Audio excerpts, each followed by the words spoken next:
I slept with my sister-in-law to bring my wife back to life.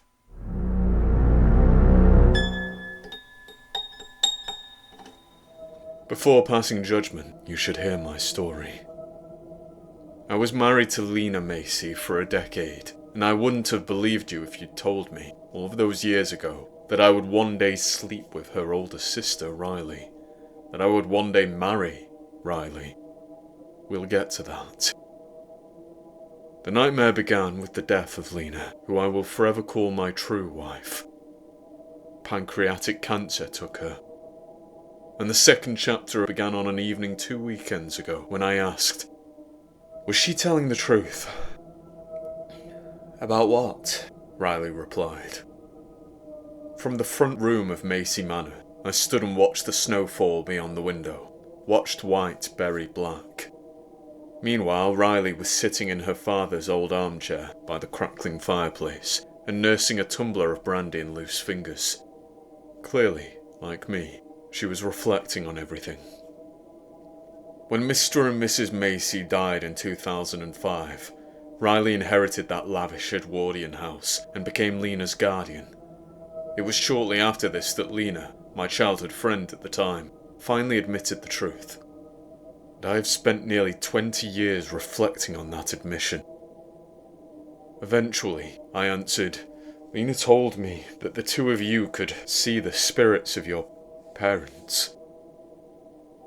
Riley stared vacantly at the opposite side of the room, and I followed her gaze.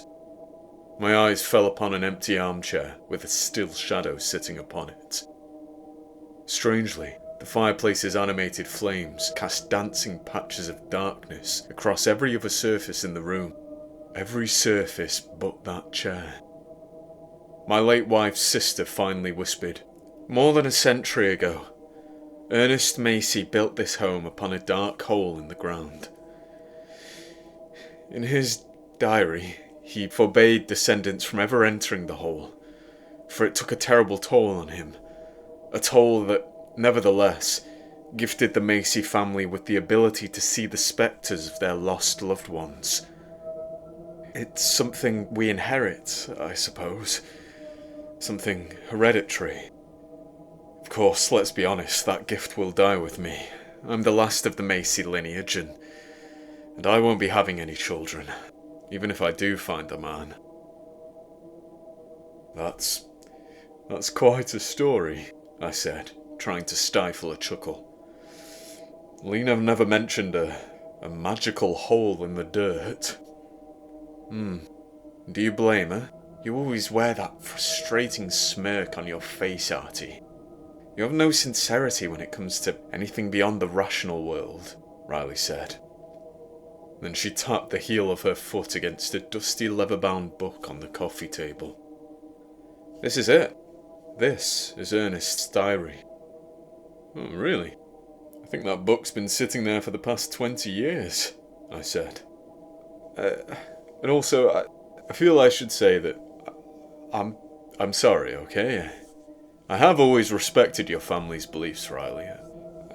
I've tried not to be rude when you and your sister have talked about spirits and, a world beyond ours. But I've never seen any evidence of ghosts in this house. I just haven't. Well, obviously, you're not a Macy, she replied.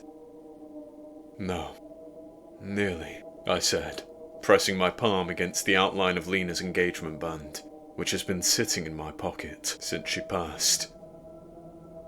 Riley continued looking at that unsettling armchair, empty save for the heavy shade upon it.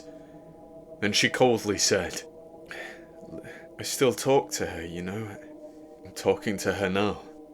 Lena wants to show you the best way she can show a non-Macy that she's still here. And I replied, I want to believe you. I want to believe. Okay. Lena, I feel stupid. Lena, if you hear... The empty armchair interrupted me. It was flung upwards, was flipped upside down and hurled against the white ceiling, to which its base then clung tightly.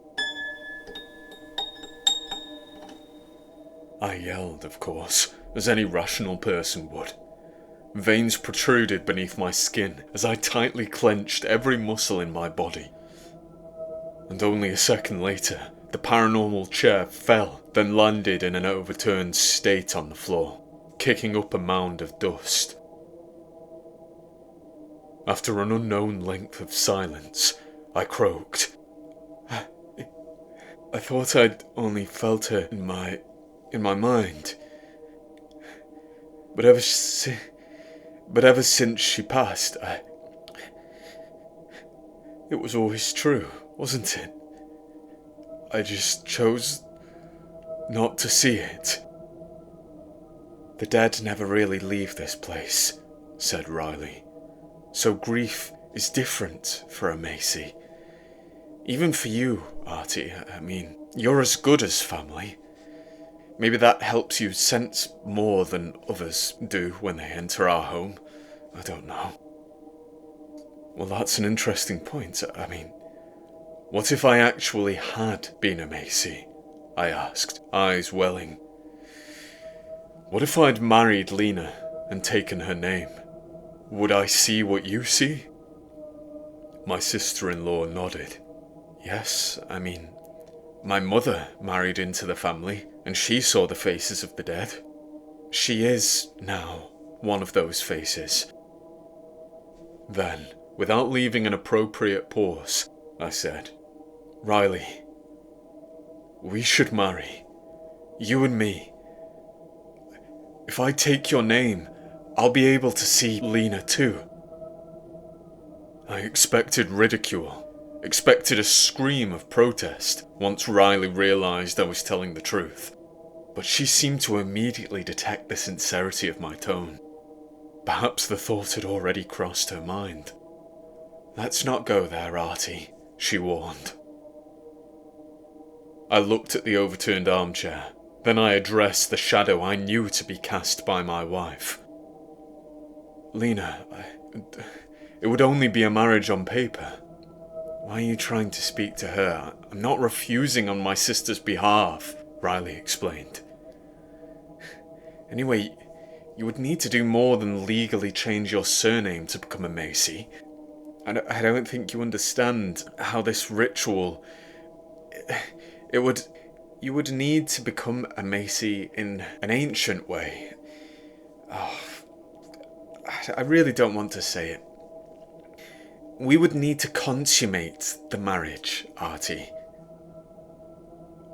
Oh, came my meek voice, followed by the flipped armchair's disapproving creak. Yes, oh, Riley repeated. As in, oh, if only you could see the face your wife is pulling right now. I fell quiet after that, and my sister-in-law went up to bed a few minutes later.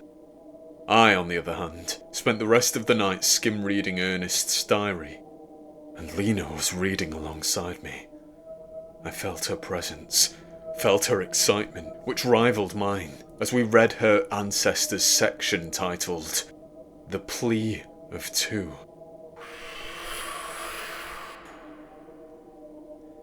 A gust of wind rooked a chunk of the old brown page, rooked the passage which read, To return a loved one's physical form to our world, the ritual must be performed by 2 living members of the Macy family.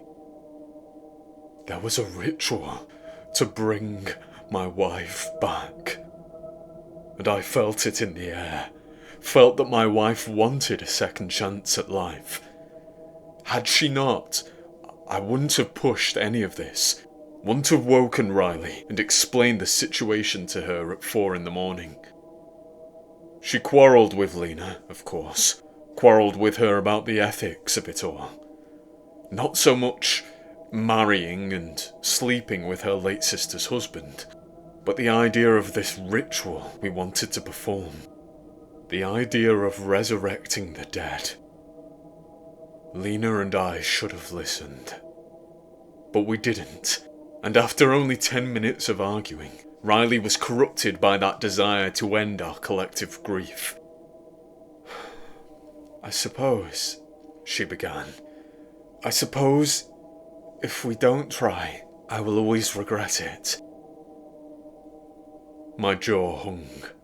"Does that mean?" "Yes, I am. Okay, so let's think about this. There's no way to quickly marry one another in this country. Even Gretna Green doesn't do. Vegas would be the quick option, I suppose," my sister-in-law said. "And we'll consummate the marriage briefly, okay? No lights, no talking." I nodded, sobbing joyously as I eyeballed the shadowy corner of the bedroom in which I knew Lena lurked. And a few days later, Riley and I flew out to Vegas, signed the deed, did the deed. That greatest shame of our lives unfolded in an unlit hotel room and was followed by a long, silent flight back to England. And then we returned to Macy Manor, only a week after initially hatching our plan. We drove along the driveway on a night darker and snowier than the formidable one on which we'd made this unnatural decision. Still, all of that discomfort and regret washed away upon stepping across the threshold. Because there she stood, Lena Macy, blonde-haired, wearing her unmistakable blue dungarees. She was a spectral light, burning blindingly into my retinas, that watched me from the main staircase. We ran towards one another, blubbering and professing our love, and those tears only flowed more heavily as our arms ran through one another, as we realised, of course, that we could not touch. But I soothed myself by remembering the only reason that Riley and I had done what we did. We were going to perform the Plea of Two. We were going to bring Lena back. The ghost of my wife stood in the front room's doorway as Riley and I, holding hands, followed the instructions detailed within Ernest's diary. We were the two Macy members reciting that peculiar plea. The two Macy members begging for a dark thing which we did not understand, to return Lena to us in bodily form. We were begging that dark hole in the basement, a hole that Macy's had been forbidden from even looking upon for decades, though I wondered whether every single Macy family member had, in fact, obeyed Ernest's strict rule. Surely, in the space of a century, somebody else had been down there. I was wrenched from my thoughts by the bulky diary slamming shut. A force which rattled the very house itself. In response, Riley and I gasped, turned to the doorway, then gasped again. Lena's phantom wasn't there. Then came a creak from the entryway, and without any sense of self-preservation, I tiptoed towards the lobby, peered around the doorframe, and whimpered painfully. I saw the basement door standing ajar, a door I had never, in the 20 years of visiting Macy Manor, seen open. And through the slight gap, in the darkness of the basement staircase, there glowed a rather timid set of blue eyes that I would have recognised anywhere.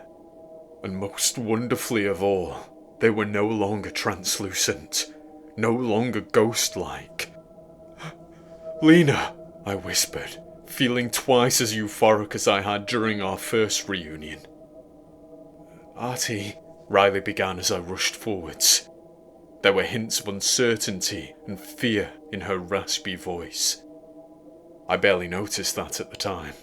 Barely noticed anything other than the eyes of the woman I loved, watching me from the black. I reached for the door handle with eager blindness. Didn't even find it odd that Lena's blue eyes disappeared into the darkness the moment I threw the door open. and I followed her, bounced down wooden steps into that dark, forbidden part of the manor. I willfully ignored the stench of something that did not belong in the earthly realm. I was blind to it all. Riley was right. Grief is different for a Macy. Moonlight, invited inside by an empty slit of a window frame, revealed a black hole in the very floor of the basement. A rotting wooden door lay open, having once covered the hole. This suggested that Ernest had kept the supernatural opening under lock and key, another ominous sign. I cared only about the vision before me. The moonlight, most importantly, revealed Lena Macy. All in that basement was a dream, from my unthinking head to my light toes. For I was floating, perhaps literally, towards the physical embodiment of my wife. And it was only as our lips met that the vision began to sour. There came a feeling that had been trying to bubble to the surface of my mind from the moment Riley and I had completed the Plea of Two. Terror. Warmth filled my mouth. A black warmth, violating my senses, having circumvented my defences. And when I opened my eyes, I screamed. A scream that was muffled by her mouth. And I looked into eyes no longer blue, but black. A ravenous black that swallowed the irises, then the entirety of her eyes. Lena's muscular fingers dug deeply into my upper arms, preventing my escape. And then she began to step backwards, began to reverse into the hole, taking me with her. It had all been a lie. The Plea of Two was never going to bring anybody back. It was a ritual of malice that brought something else out of the hole. And that made me fear what other lies this black pit had told Ernest Macy. Made me fear other corrupted rituals he might have performed. There came footsteps down the stairs, and I saw Riley in the glossy reflection of the demon's black eyes. Saw her come so close to reaching me before being tossed like a rag doll against the far wall of the basement. The toes of my trainers started to slip into the unholy darkness, and I felt a chill beyond coldness. Something that no human knows how to feel. I closed my eyes. Closed them and prayed that I would meet an end. I had a feeling that surviving in that black place would be the worst nightmare imaginable. Whilst I was blind to the world, however, I started to feel that creature's lips and nails release my frail body, and I fell backwards onto the basement floor before opening my eyes to see something horridly beautiful. White hands, stemming from a ghostly form that brightly illuminated the dingy basement, were weaving through the locks of that false Lena's hair. And those hands began to push the deceitful creature's head downwards. It was the ghost of the true Lena. Steel shackles bound her wrists and neck to the black realm below. And I sobbed as she and the creature began to submerge into the black, into the nightmarish world which was claiming my wife's captive spirit. "I love you," she mouthed tearfully. I reached out helplessly as Lena's weeping eyes slipped into the hole, following the thing she had vanquished. And then the wooden trapdoor swung closed. For days, I have felt a deeper grief than before. A grief worsened by my inability to move forwards. I don't eat, I don't sleep. I sit in the front room of Macy Manor, eyeing the many deceased faces of that family. My family. But there is only one face I ever hope to see, even if that hope will only rot my insides. If I don't see Lena soon, I must find a way to bring her back.